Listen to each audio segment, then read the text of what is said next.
Hello, hello, hello. Welcome to the weekly recess. My name is Mitchell Lee alongside Connor Vandermark, Nick Izzo, Tommy Grant. We are the Jersey Nerds. And in New Jersey on Sunday, a glorious event. And when I say glorious, I really mean trash as hell event took place.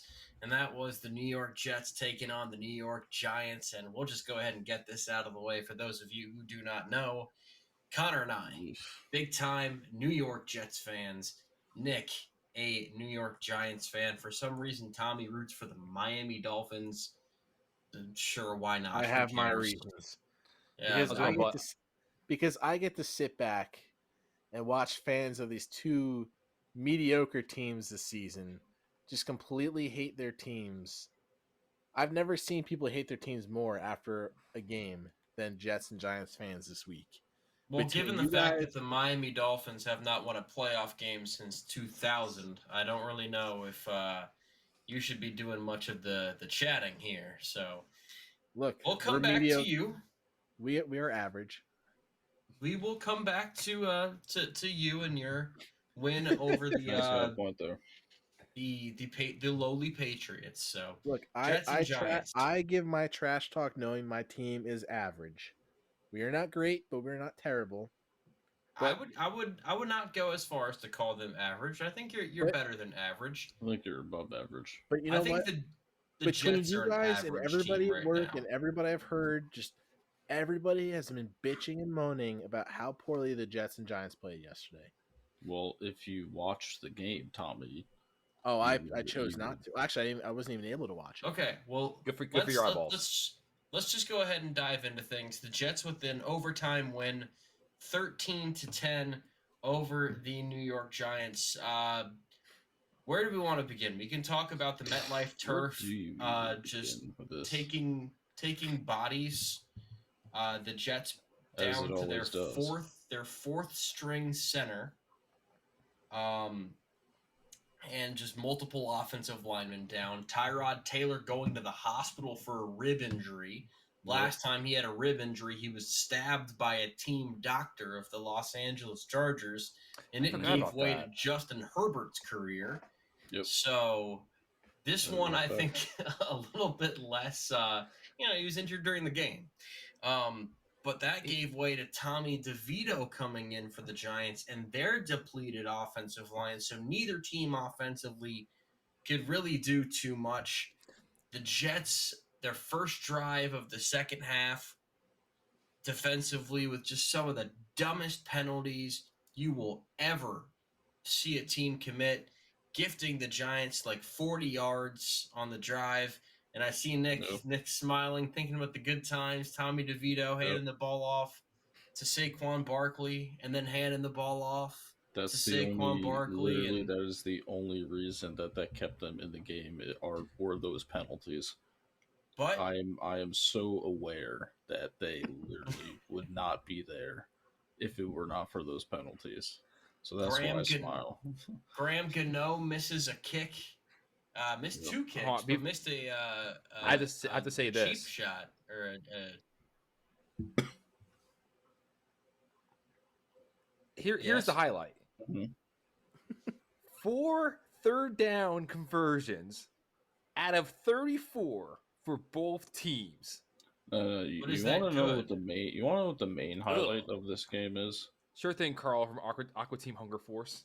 The Jets punter or the Giants punter, I'm pretty sure, both punters. Right over his head.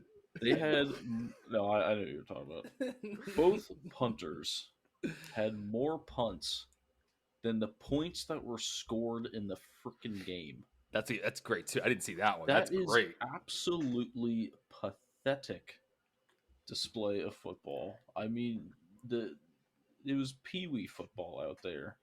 Let's just hand it off, halfback ISO, halfback stretch, like every other play. I mean, for God's sakes, you gotta at least try to throw the ball, and you have Tommy No, you DeVito don't. just handing the ball off. They didn't try. Every play. I mean, no, that's what I'm saying. Like, you have to at least try. Like, my God, handing the ball off every play is not going to work. And then But knowing that your offense is totally inept, you should elect to defend on the overtime, knowing that your defense is your best chance of stopping them for a field goal. But no, they elect to receive. And as soon as that happens, I think I even texted you guys. I went, well, there goes the game. yeah, They I want to wasn't too receive. mad. And then what did they do? The first passes of Tommy DeVito's career, swing passes on second and third and 20, going And not just absolutely nowhere. a screen, but a screen that there was a holding penalty. So then you Yep. guys got even more backed up. And Yep. then by the third down, everyone on the Quinn Williams nearly got another interception, trying to He did. intercept the screen pass because everyone Yeah. knew it was coming. Stevie wouldn't have Wonder gotten could to see that that point. the screen pass was getting called.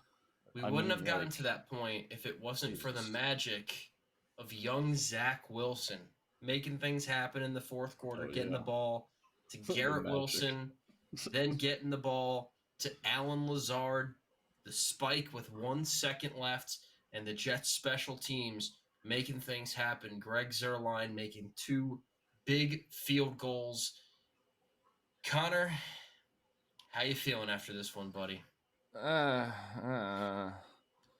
Like I was watching this after my my niece's christening, and I was with a bunch of Giant fans, and there's only me and my brother-in-law's best friend that are the only Jet fans in this bar, and he gave up hope. I'm like, game's not over yet. The Giants suck that much that we at least have a chance.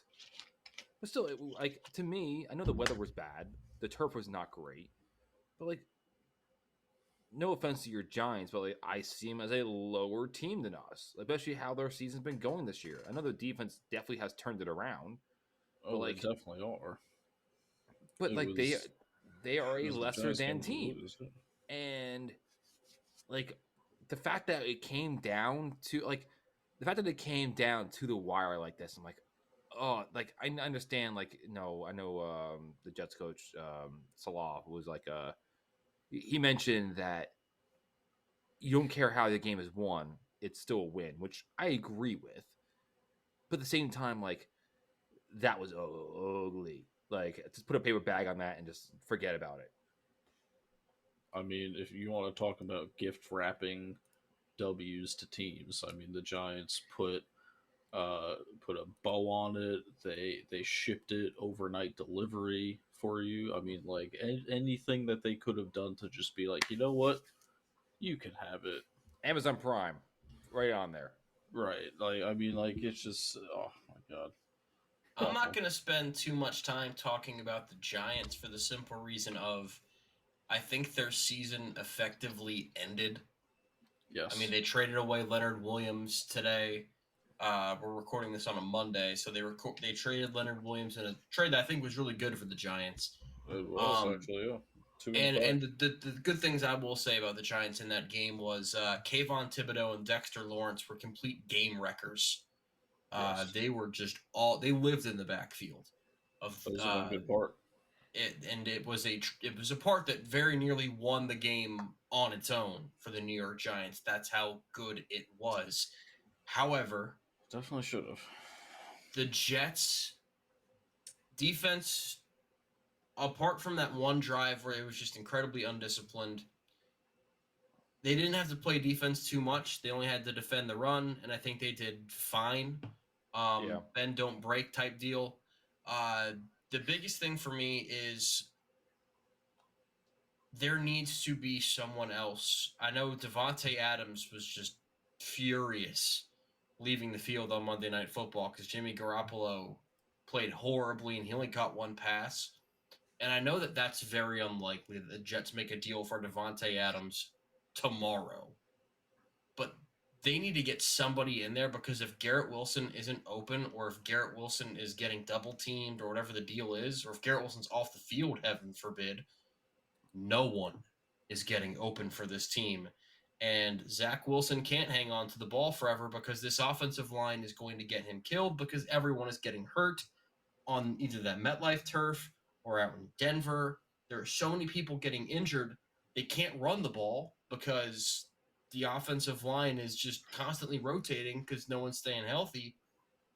And I can't even really blame Zach because he threw some really nice passes that were just getting dropped, particularly by guys like Lazard, who I know he had the big catch to set things up in the late fourth quarter.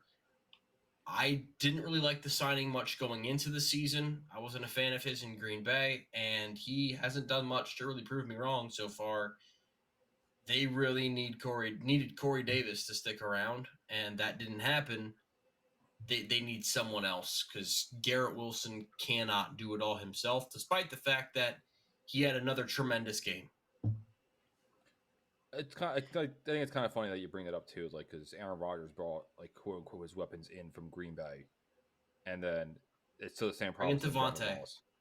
Yeah, like if we get Devontae, like I would have more hope, but like isn't like it's will definitely give us a better shot for the playoffs, but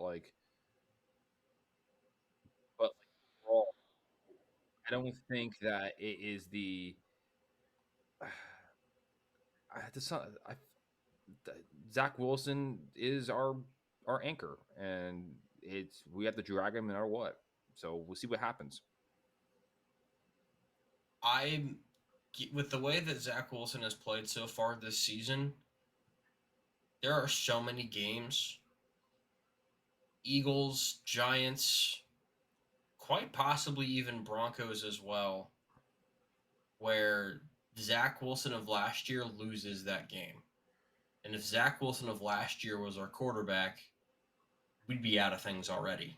Be a 2-win team. We'd be right there with the Giants, looking on, you know, draft websites trying to figure out who we're picking next year.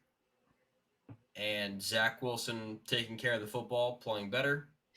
That's what's keeping us talking about trading for someone like Davante Adams and not looking at who the top receivers are in the draft next year.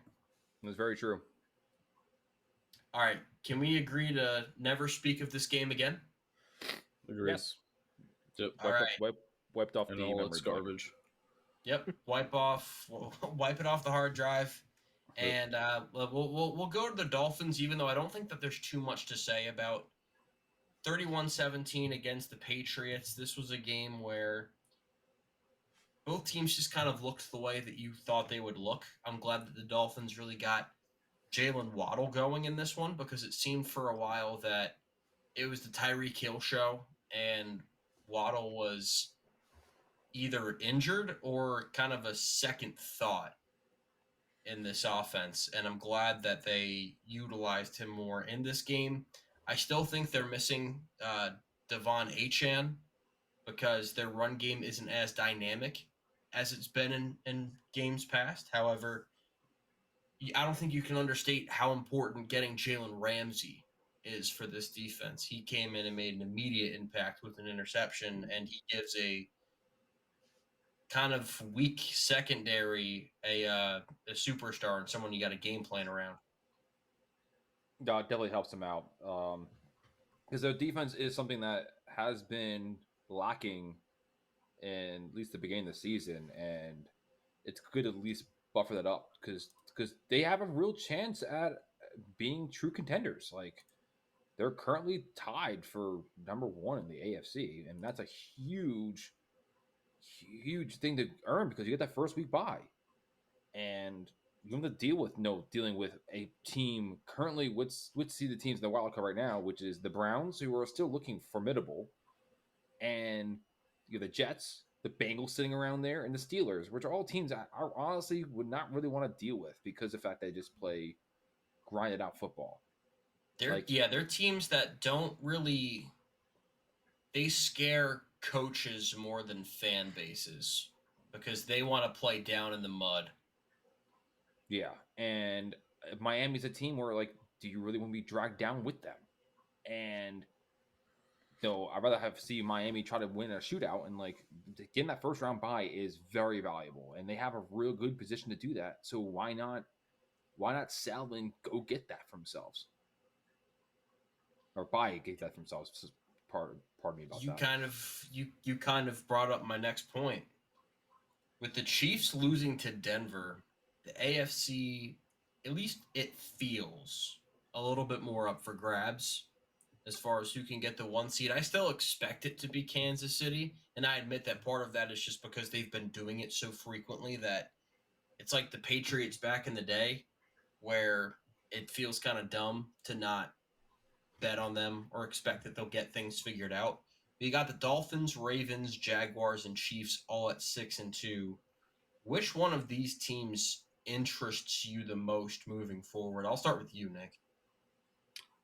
Six. I would say the Jags interests me the most because I didn't see them having a 6-2 record, but their their offense and their defense has been playing.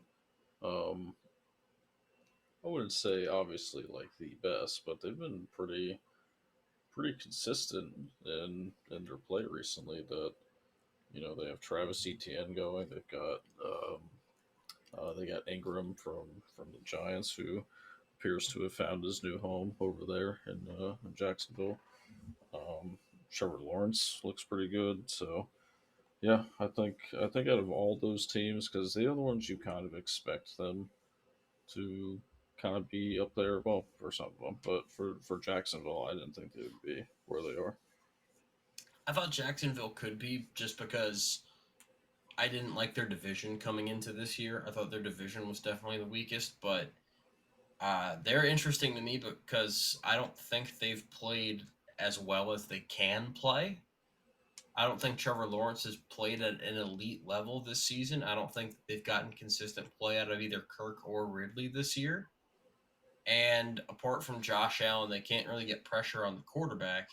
So they're 6-2, but I still think that there's a lot of room for them to still grow. For me, I think the Ravens are a lot more For dangerous sure. than people are giving credit. Uh, Rashad Bateman, I think, is a key for this team. I think that he can get things figured out. Zay Flowers, Mark Andrews, Lamar Jackson's got guys to throw to. And their defense just finds a way to get the ball back in advantageous situations for that offense. The biggest challenge for them is, unlike Jacksonville, every team in their division can beat them. Every team in their division is fun, and I guess the South doesn't have any like terrible teams, but the Colts scare me a lot less than either the Browns, Bengals, or Steelers right now.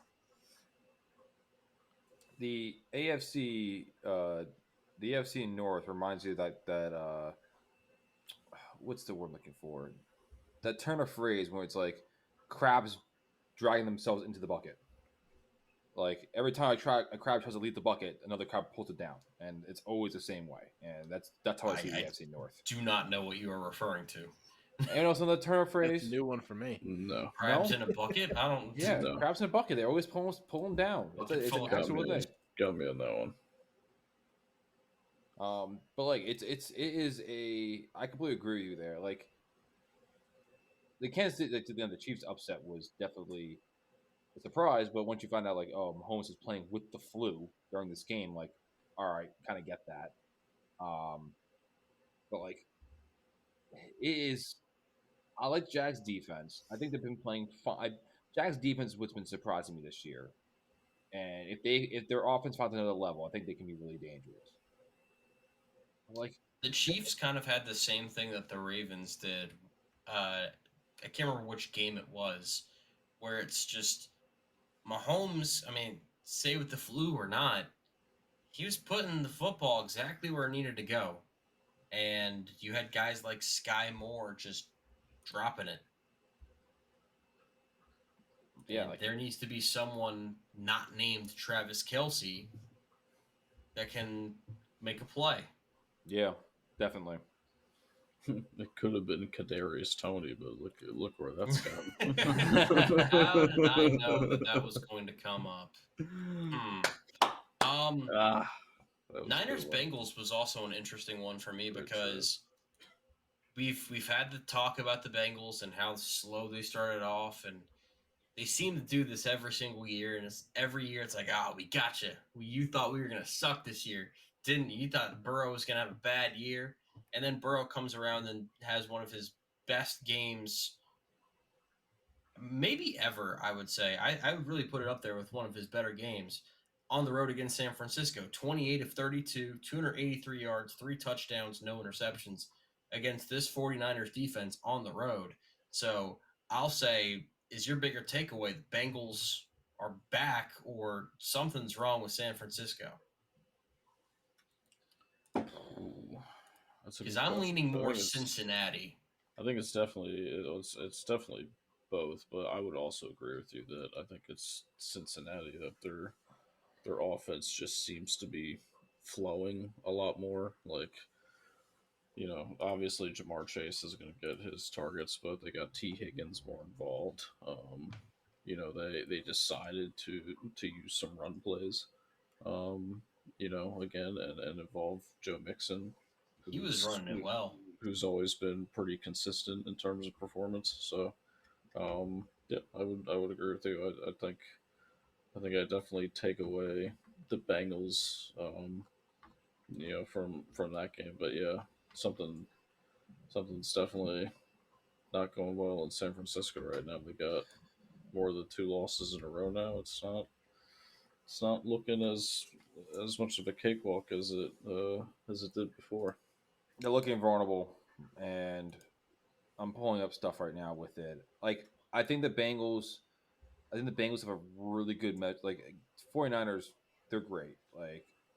But the Browns game, you lost to a backup quarterback.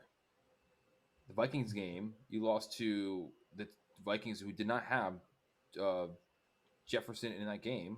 They had to go with Addison Addison. was tearing him Yeah, up. he tore him up.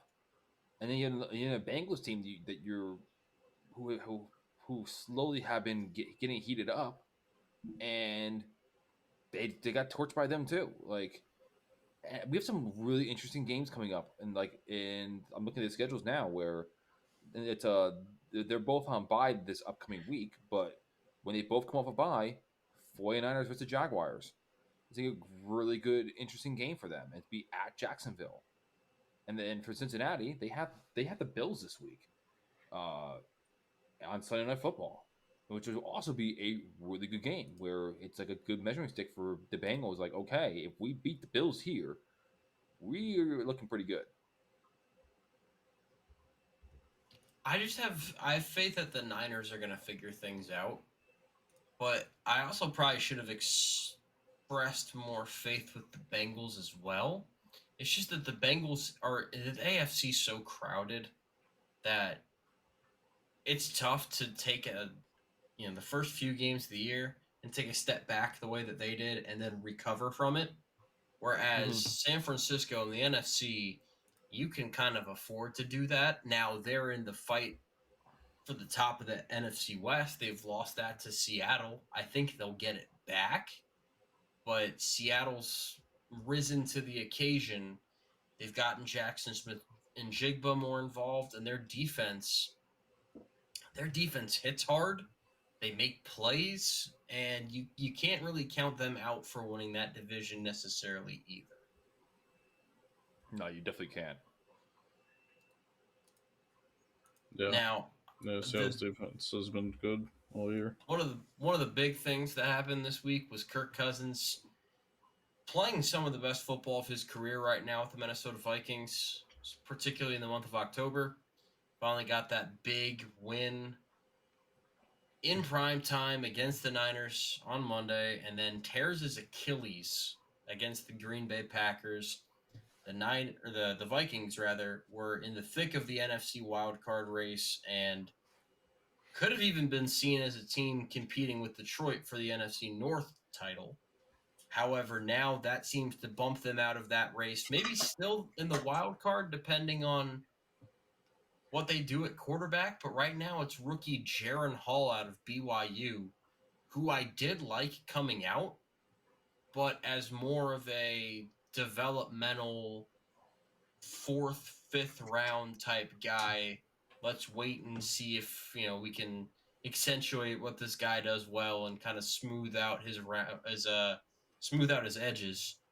Um, but not throw him into the fire in the middle of a playoff race type of thing. So, and they play Atlanta. However, Atlanta just gave up their big uh, the Titans' big rookie quarterback, Will Levis, and just let him go for 4 touchdowns and a win against them.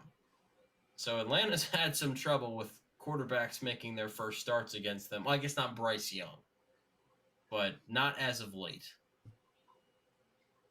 I gotta say, I'm curious what the Vikings are going to do because the fact that their schedule isn't as daunting in the next 5 games. So I'm curious what their front office is going to do if they're going to try to make a playoff push because the trade deadline is tomorrow. So, and again, we're recording this on a Monday. So, like, Colt McCoy. That's what I'm thinking. You think so? McCoy. Bring him in off the street, if for nothing else, as a backup. It's something. Yeah. He at least has some veteran presence. But like you have the Falcons, you have the Saints, you have the Broncos, the Bears, the Raiders. All of them are winnable games. Like if you But put are they yourself, winnable with Jaron Hall? that's the question. Like, no, or do you try to sell off pieces while you still can, and try to say, okay, scratch it and welcome to rebuild? Because let's be real. Do you think that Kirk Cousins is going to play another NFL game ever? I think he will. He's getting old. Let's pull his age up right now. Now I know old is a subjective term when it comes to NFL. Hey man, you got to keep in mind, and I know that there are very different styles of not just quarterback, but just people in general. We're talking about potentially seeing Aaron Rodgers play quarterback in December for the New York Jets, and he's older than Kirk Cousins. And Kirk Cousins he had 35. Yes, he's 35. Rodgers is 39.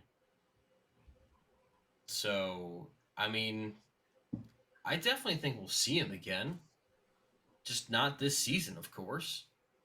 We're not getting a miraculous comeback from Cousins this year. Again, if there's one good thing about Rodgers' injury, it's that it happened at the very beginning of the season. Yeah. Yeah, we have injuries this year too. And not to go back to the game of which we mentioned we wouldn't speak of, but I just saw a report that I think the Bills are trying to trade for Adoree Jackson.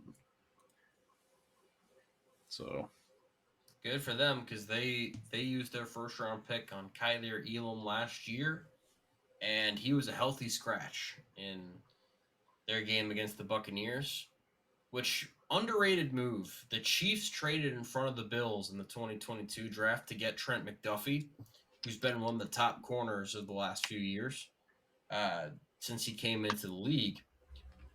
And the Bills ended up getting Kyler Elam, a guy who has made zero impact for them.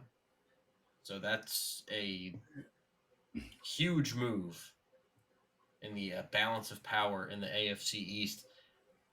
I'll leave you guys with a couple of questions, if you don't mind. So we'll start things off with the NFC wild card. So we've got Dallas in one of those spots. We've got either Seattle or San Francisco in one of those spots. But now with Minnesota would be a team that a lot of people would have taken. But now with that Cousins injury, who gets that third spot? Because there's a lot of uncertainty now.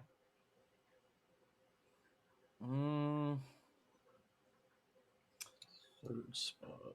I don't want the NFC South to get 2 spots, but it looks like they might. Well, I had to say I'm gonna go on a limb here. I think maybe the Commanders. Depends on which version of Sam Howell we get. That's the question. Because the fact that I thought that they looked good against the Eagles. Well, their offense did. Their offense did, yes. But I know the Eagles' defense is a lot more porous, but like if their offense can finally get it clicking, like Jahan Dotson finally got involved with their first round pick they picked last year. like if he gets moving again and they actually get clicking the way they're supposed to, that everybody expected them to be, I think that they could be a formidable team where they can, like I think what 9 and 8 can get you in that wild card spot, and Yeah, the 8 and 9 could get you in that wild card Yeah, spot. it's true. so like You might have to depend on a tiebreaker, but that 7 team might not have a winning record. I think that they can compete. It's I'm looking at their schedule. It looks like it might be tough. I might take that one back because it does not. You have the Patriots, you have the Giants. Okay, then maybe the Rams and the Jets that you can win, but everything else looks grueling. Because they're also going to be getting the Jets on the game when Rodgers comes back, so it's going to be difficult. Nobody's winning that game against the Jets. Yeah, I might take that one back because their schedule is not looking pretty. Nick? Oh man, so the third wild card spot, right? Man, that's a tough one because I was in my head thinking the Commanders, not first, but I don't know. I mean, looking at it now, I don't know. Maybe this. I don't know what the record is. I have to look, but maybe the Saints. I don't even know. Honestly, I'm looking at all the teams right now. Saints could be a I'm- good contender. I might take the Saints to win their division, though. I that's the thing I'm debating. It's like, could I see them winning their division? I don't know. I would take the Rams if they Stafford might go on IR, and then you're playing Brett Rippon for 4 games. Give me the Bucks. So Sure. I'm actually leaning towards taking Tampa. As strange as it sounds, Atlanta's way too up and down. You never know who they're going to decide to not use week to week. So I'm actually going to go with the Saints to win the division, and then Tampa to get that 7th spot. I think the Bucks defense, I haven't been high on them most of the season. They've been keeping at least every game defensively wise, kind of. They've been keeping games close, and they Yeah. have Evans and Godwin to the point where they can make big plays if they need them. Hey, listen to me last week. I call it. I call it for both the under and the spread for the Tampa Bay Bills game this week. So I got There you the go. you had the under for that one as well. take the. I don't know if I called the under, but I was definitely on. You called the taking under. Tampa You to called the cover. under. Oh, I did. You call you Okay. I said cover. You said under. I was like, why not both? Oh, I felt like I was definitely on. Maybe I just spoke wrong because I I was was definitely on definitely on Tampa covering that spread. I You thought were that on, was you were on Tampa, but it's like the under's a lot easier hit than hit on that one. I remember, Gotcha. that's what you said on that. But still, I've been high. I thought the Bucks had a chance, and they definitely kept that game close. Mhm. No, I think. No, is Mayfield a superstar quarterback? No, who's a Nope. good one. If I was the Trash. Vikings, I would not mind them kicking the tires on them. No, that would have been. I mean, Bucks aren't going to make that deal, of course. I know But- they won't, but I would not mind as a Vikings fan. If a Viking fan was I would not mind that. I think it'd be a better replacement if anything else. Yeah. But, I'm looking at their schedule though. Their schedule is definitely winnable. Texans, Titans, you get the 49ers game, okay. Colts, Panthers, Falcons, Packers, Jaguars, okay. Saints, Panthers. You have 2 games that are dangerous there. Other than that, you could easily win 75% of those games that are what's considered coin tosses against your weak teams. All right. So, final question: who's the team to beat right now? Who is the top dog? I think that's a pretty easy question at the moment. Right now, it's Eagles because they're the only one with the highest record. I would say the toughest team right now is probably the bye week. No, I'm just kidding. For some Great teams, it challenge. is. um, yeah, as much as I hate to admit it, yeah, probably probably the Eagles for this moment, for this week at least. because they got Cowboys, Chiefs, and Bills as their next three games, and those are all going to be three teams that will give them a run for their money. Wait, what? That's their next three games? Yep. Cowboys, Chiefs, Bills are the next three, and And then then, after oh that they no, no, got no, no, no, no! 49ers. You are underselling this. Cowboys, Chiefs, Bills, 49ers, Cowboys, Seahawks. That is a Ooh, gauntlet. Eagles are going to be playing some fun games coming up. Yep. That's I'm looking one thing. forward to seeing that.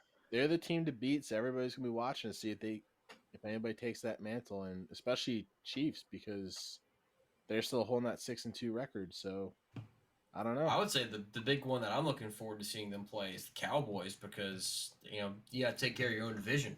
Oh, of course, yeah. Sure. Before Connor and Nick answer, I would just say, actually, no, go ahead. You guys can go ahead and give your answers first because mine is kind of short and simplistic. That's Honestly, shocking. I would say the team to beat. Well, I want to rephrase it as more like the team I'm scared of. The Ravens. I was high on them early, and if they get like, I know they just beat the Cardinals of all teams, but like the Lions win was one that was like, okay, if their offense figures it out and their defense heals up and gets to the way they can be, look out because I'll tell they you will what be a needs to threat. happen. I'll tell you what needs to happen. Something that hasn't happened in a few years now. Lamar Jackson staying healthy at the end of the season. Yes, Because they've been in this situation before where they've been top of the league in November, and then Lamar gets hurt, and they're either out of the playoffs or they're playing in the playoffs, but without Lamar Jackson. If Lamar Jackson can stay healthy, I think the Ravens are a legitimate threat to win the Super Bowl. Like This is the best I've felt about them since Lamar's MVP season. Yep, I completely agree with that. And like they're going to have their medal's going to be tested this next three games with the Seahawks, the Browns, the Bengals, which I love all of these tough games everyone's playing. Meanwhile, the Jets are about to get like the Chargers and the Raiders. Just love it. But if Nick?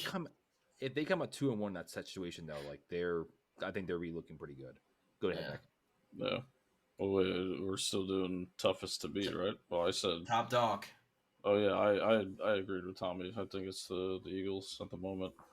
That's right. They just seem to have the best. That is a. They just seem to have the best flow right now. I know they didn't get maybe the exact start that everybody thought they would. I know they won, but in terms of I guess the dominance that that people were used to, I think you're slowly but surely starting to see it. And they have a gauntlet up ahead, but I think if they just continue playing the way they do, I don't see many teams kind of keeping pace with them, I guess is the best way to put that. I've got a boring answer. As long as Patrick Mahomes is the quarterback for the Kansas City Chiefs, I'm going to have trouble picking against them. Although their next two games, again, fun ones. We got the Dolphins and Frankfurt, 9:30 a.m. Eastern on November 5th. We do get an extra night of sleep, or an extra not night. That would be lovely. An extra hour of sleep that night, though. So wake up nice and early, watch that game. Philip Steins. And then the next week we get Monday Night Football, Eagles Chiefs. So that's fun. I think the Chiefs are gonna. I think they win that Miami game, and there's a chance that they go back to back and win both of those games and kind of remind people that, oh yeah, as long as Patrick Mahomes is on your team, you should be considered the favorite.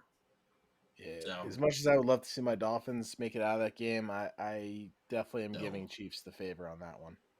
I need to see Miami beat a team of substance before I pick them to beat a team of substance. The Tua Waddle Hill combination, I think gives them merit to stand a chance, but the defense still isn't giving me enough to praise on yet. Ramsey being back is nice. I really think that once they get Achane back, that's going to be huge because he adds another element of electricity to that offense that they just don't really have right now. Yeah. All I'll say right. though, Well, my good. Lions pick to have a better record than the San Francisco 49ers is looking pretty good right now because their schedule is looking weak. I love it. Yeah, it And is. the The Dolphins Niners. Jet Yeah. showdown is coming down in a few weeks. Oh, Black boy. Friday, baby. Yep. Ooh. Will Aaron Rodgers be back for that game? Is No, he expected to be no. back No. at all? If he's back, I expect I'm him talking back like in at all, December. this season. Is he expected? I think Christmas Eve against the Commanders. So like the second Yep. to last game. The second to last game. So the Jets just need to hold on. Again, people talk about winning ugly. I don't care how it looks. Just So make is he sure gonna that be he can Is he come gonna be your back. Christmas present? Is he gonna come out into the game with a little bow on his head? I might as well. He's Might gonna as come well out be. with some ayahuasca and just give it out to My God, the crowd and he's not doing that right now. just ball it. Yes. I don't know which jokes frustrate me more: the Aaron Rodgers ayahuasca jokes or the Kyler Murray playing Call of Duty Oh, jokes. ayahuasca. I'm sorry, I mispronounced it. My bad. But Yeah. yes, my bad. All right. Well, that wraps things up for the weekly recess episode number 7.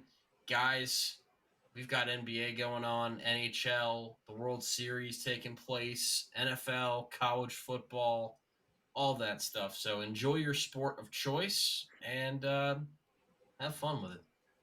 Thanks for listening. See ya. See ya. Deuces.